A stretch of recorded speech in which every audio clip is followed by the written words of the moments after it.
हे everyone, welcome today. So Germany ने भारत से request किया है कि वो रूस और यूक्रेन के बीच में मध्यस्थता कराए।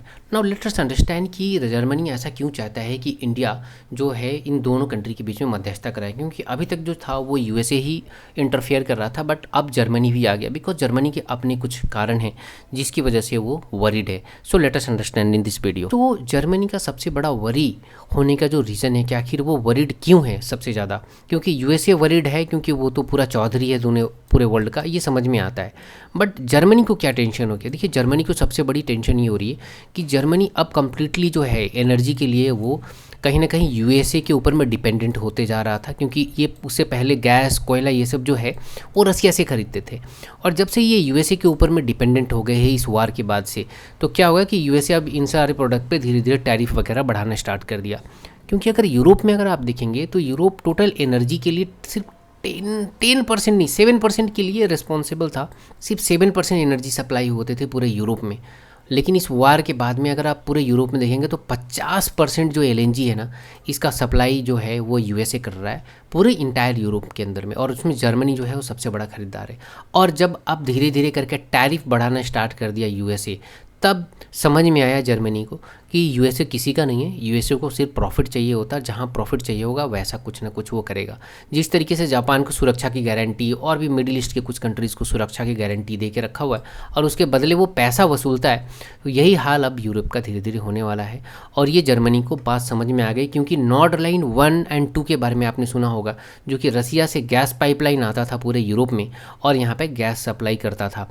तो नॉर्ड लाइन 1 जो था वो फंक्शनल था, जिसको कि बॉम्ब से उड़ा दिया गया था। आपने देखा होगा, मैंने लास्ट वीडियो में भी अपने कवर किया है, लिंक में डाल दे रहा हूँ, आप देख लेना। और दूसरा जो लाइन था Nord stream 1 and Nord stream 2, तो नॉर्ड स्ट्रीम 2 जो था ये कंप्लीट हो गया था बन के, बट इसका सर्टिफिकेशन जर्मनी ने कंप्लीट नहीं किया, सर्टिफिकेट ही नहीं दिया, उसको क्लियरेंस नहीं दिया, जिसकी वजह से जो है रसिया से इसमें कभी भी गैस नहीं आ पाया जर्मनी में। क्योंकि इनका इकोनॉमी जो है वो बेसिकली जो है वो कम्प्लीटली इंडस्ट्रियल है, कार बनाते हैं, केमिकल मशीनरी, और इसमें बहुत सारा हीट प्रोड्यूस करने के लिए एनर्जी की ज़रूरत होती है, जो कि एलएनजी कोयला इससे ये लोग पूरा करते थे और ये सारा रसिया फुलफ़िल करता था। नाउ वार के बाद में ये हुआ कि नॉर्ड लाइन 1 जो था उसको तो उड़ा ही दिया था बम से किसी ने, जिसको गिरफ्तार किया है 2-3 दिन पहले अब जाके दिखाने के लिए। और नॉर्ड लाइन 2 जो था उसको इन्होंने अप्रूवल ही नहीं दिया। अब इन्हें सिंपली दिख रहा है कि अगर यूएसए पे कम्प्लीटली डिपेंडेंट हो गए तो एनर्जी के लिए इन्हें बहुत दिक्कत होने वाली है आने वाले समय में। एंड दैट्स द रीज़न कि आप देखेंगे कि अब इनके सुर जो है वो बदलते हुए दिख रहे हैं कि अब ये चाह रहे हैं कि शांति हो जाए दोनों देशों के बीच में, यूक्रेन और रसिया के बीच, सो दैट इन्हें वापस से जो है एनर्जी मिलना चालू हो जाए रसिया से, और इनका जो बढ़ता हुआ प्राइजेज़ है और इंडस्ट्री पे जो इफ़ेक्ट है वो कम हो जाए। क्योंकि अभी तक तो पूरा यूरोप में सबसे बड़ी जो इकोनॉमी है वो जर्मनी है, और बड़ी इकोनॉमीज़ को अपने इकोनॉमीज़ को बचा के रखना भी बहुत बड़ा चैलेंज होता है। अगर आप एशिया में भी देख लें, तो अगर आप भारत के पड़ोसी देशों को देख लें, तो जो भी देश हैं, पाकिस्तान तो खुद कहता है कि वो एक ट्रक है और उन्हें कोई फ़र्क नहीं पड़ता, और इंडिया मर्सिडीज़ है, राइट। तो उन्हें अपनी इकोनॉमी मेंटेन करने में उतना इंटरेस्ट नहीं है, क्योंकि वो जानते हैं कि उनका इकोनॉमी है ही नहीं। बट इंडिया अपने इकोनॉमी को प्रोटेक्ट करने के लिए काफ़ी कुछ करता है। अगर आप देखेंगे तो इंडिया के ऊपर 50% का टैरिफ लगा है, बट स्टिल इंडिया ने अभी तक रिस्पॉन्ड नहीं किया, सिर्फ इसलिए क्योंकि फर्दर उसके और भी और कॉम्प्लिकेशंस ना बढ़ जाए और इंडिया को और नुकसान ना हो, क्योंकि इकोनॉमी को बचा के रखना सबसे बड़ी जो है वो ज़रूरत है आज के डेट में। नाउ अगर आप देखेंगे तो ट्रेड में भी काफ़ी इनका नुकसान हो रहा है। ये बहुत कुछ सप्लाई जो करते थे रसिया को, और रसिया से बहुत भी रॉ मटेरियल्स लेते थे, वो इस वार के बाद, सैंक्शन के बाद में ये रुक गया है। नाउ अब इनका सबसे बड़ा प्रॉब्लम है कि ये चाहते तो हैं कि वो सप्लाईज स्टार्ट हो जाए दोबारा से, लेकिन इनका खुद डायरेक्ट जो है वो रोल कुछ ऐसा रह नहीं गया है, क्योंकि ये कम्प्लीटली डिपेंडेंट है यूएसए के ऊपर में अपने सिक्योरिटी के लिए। ऐसे में ये प्रो रसिया कोई बात कर नहीं सकते।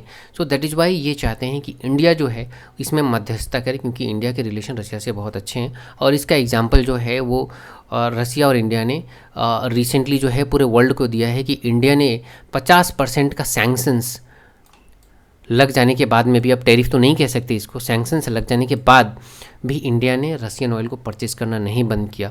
और रसिया भी जो है वो इंडिया का हाथ कभी नहीं छोड़ता है, और जो भी इम्पोर्टेंट हथियार होते हैं डेफिनेटली सेल करता है रसिया इंडिया को।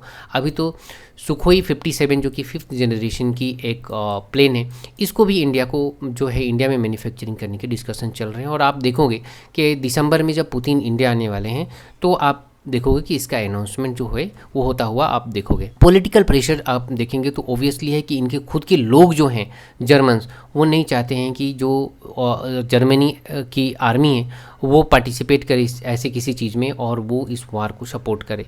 सो इसका प्रेशर भी जो है वो गवर्नमेंट के ऊपर में जो है वो डेफिनेटली पड़ रहा है। अगर आप देखेंगे तो जो भी वार वगैरह सब कुछ हुआ है, इसमें क्यों सबसे बड़ा जो कंसर्न है अगर आप देखेंगे जर्मनी का, क्योंकि जर्मनी को ये पता है कि कल को अगर नाटो के ऊपर अटैक हो जाता है, यानी कि देखिए सिंपल सा है कि जो रसिया का पुतिन है, उनका कहना है कि भाई वापस से मुझे यूएसएसआर चाहिए। इसका सिग्नल उन्होंने बहुत दिन पहले ही कर दिया था कि यूएसएसआर जो था वो यूएसए के प्रेशर में टूटा था, वो उसको यूनाइट करना चाह रहे हैं।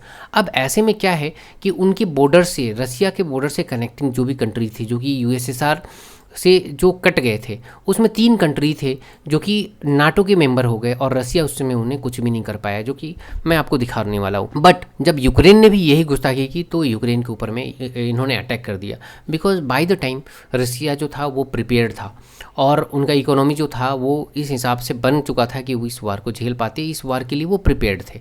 तो अगर आप देखेंगे तो सबसे बड़ा जो वरी है जर्मनी के लिए कि वो क्यों चाहता है कि पीस डील हो जाए, क्योंकि कल को अगर कोई भी नाटो के साथ में अगर वार हो जाता है रसिया का, तो ऐसे में जर्मनी जो है वो एपी सेंटर होगा, बिकॉज ये सबसे बड़ी इकोनॉमी है, इंफ्रास्ट्रक्चर भी इनका बहुत अच्छा है। तो सारे सप्लाईज वेपन्स वगैरह का जो होंगे भाया जर्मनी जो होंगे वो सप्लाईज होंगे टू फाइट रसिया।